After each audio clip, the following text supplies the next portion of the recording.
നേരമെങ്കിലും നിന്റെ തൃപ്പാദങ്ങൾ കഴുകുന്ന പനിനീരായി തീർന്നില്ലല്ലോ കൃഷ്ണ.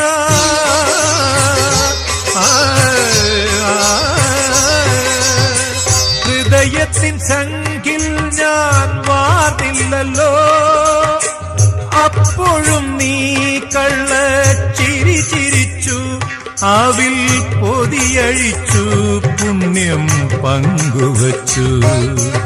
അണിവാകച്ചാത്തിൽ ഞാൻ ഉണർന്നു കണ്ണ, മിഴിനീരിൽ കാളിന്തിയൊഴുകി കണ്ണ. അറുനാഴിയെള്ളെണ്ണ ആടട്ടയോ, മറുജന്മപ്പൊടി മെയ്